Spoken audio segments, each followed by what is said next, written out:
In the long and turbulent history of Europe's clashes with the Ottoman Empire, few episodes resonate as powerfully as the defense of Eger. At a time when Ottoman armies were considered unstoppable and fortress after fortress fell under their advance, the small Hungarian stronghold achieved something extraordinary. Against overwhelming odds, ordinary people, soldiers, peasants, women, and craftsmen stood together and halted one of the most formidable military machines of the 16th century. The stand at Eger became far more than a military success. It emerged as a symbol of resistance that echoed across Europe. By the mid-1500s, the Ottoman Empire had reached the height of its power. Its armies were disciplined, well-equipped, and led by experienced commanders who had already conquered vast territories in the Balkans and Central Europe.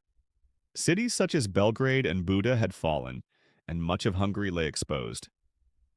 In this climate of fear and expectation of defeat, Eger appeared to be just another target, small, undersupplied, and strategically vulnerable. Yet what unfolded at Eger challenged the belief that resistance was futile. The fortress itself was not considered invincible. Its walls were strong but not exceptional, and its garrison was far smaller than the invading force. Facing them was an Ottoman army numbering many times their strength, supported by heavy artillery, seasoned troops, and the confidence of previous victories. By all conventional measures, the outcome seemed inevitable. What made Eger different was not superior weapons or numbers, but unity and determination. Leadership played a crucial role. The defenders were organized, disciplined, and motivated by a clear sense of purpose. If Eger fell, the road into northern Hungary and beyond would be wide open. The commanders understood that retreat was not an option. This clarity filtered down through the ranks and into the civilian population sheltering inside the fortress. Unlike many sieges of the era, Eger's defense was not limited to professional soldiers. Civilians became an essential part of the resistance. Able-bodied men joined the defense of the walls, while women took on roles that proved decisive. They carried ammunition, tended to the wounded, repaired damage caused by bombardment, and even fought directly when the situation demanded it. Boiling water, burning oil, and improvised weapons were used against attackers scaling the walls. This collective effort transformed the fortress into a living symbol of defiance. The Ottomans launched repeated assaults, confident that sheer force would eventually overwhelm the defenders. Instead, they were met with relentless resistance. Each failed attack boosted the morale inside the fortress, while eroding the confidence of the besieging army.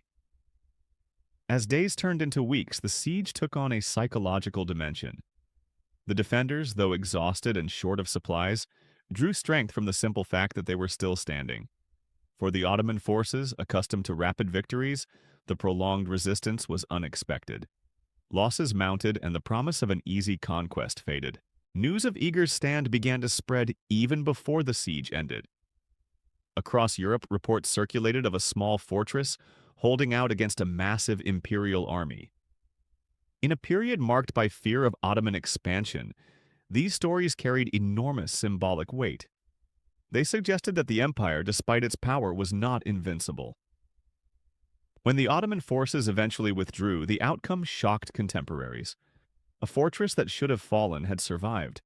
An army that had been expected to advance further into Europe had been stopped by ordinary people defending their homes.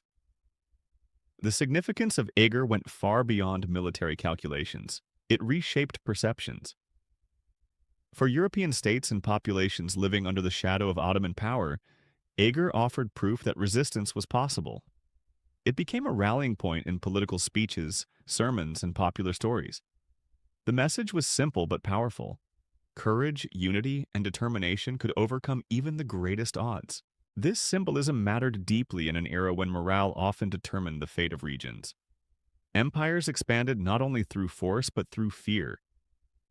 By breaking the image of Ottoman inevitability, Eger weakened that psychological advantage. It showed that the advance of empire could be slowed, resisted, and even halted.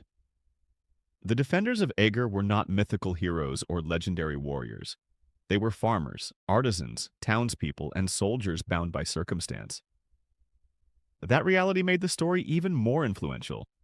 If ordinary people could stand against an empire, others could too. The defense became an example cited in discussions of civic duty and collective responsibility. Over time, Eger entered cultural memory. Poems, songs, and historical accounts celebrated the siege, turning it into a foundational story of resistance. The fortress itself became a symbol, its walls representing not just stone and mortar, but resolve. Generations grew up hearing of how unity turned weakness into strength. From the Ottoman perspective, the failure at Eger was a reminder of the limits of power. Even the most advanced armies faced challenges when confronting determined populations defending familiar ground. The siege demonstrated that conquest was not merely a matter of numbers and firepower, but of morale, logistics, and local resistance. Historically, Eger did not end Ottoman ambitions in the region, but it disrupted momentum. It forced reassessments and delayed further advances. More importantly, it altered the narrative. The story of unstoppable expansion was replaced, at least in part, by one of contested borders and resilient communities. In modern historical analysis, Eger is often cited as an early example of total defense, where entire populations contribute to survival. It highlights how social cohesion can become a strategic asset. The siege illustrates that resistance is not only a military act, but a social one, rooted in shared identity and purpose. Today, Eger stands as a reminder of a moment when history could have taken a different path. Its significance lies not just in what was defended, but in what was proven. It proved that power has limits, that unity can compensate for weakness, and that ordinary people, when pushed to the edge, can shape the course of history. In an age dominated by empires and armies, the defense of Eger sent a clear message across Europe. Resistance was possible. That message, borne behind battered walls and carried by exhausted defenders, outlasted the siege itself. It became a symbol, one that continues to represent the enduring human capacity to stand firm in the face of overwhelming force.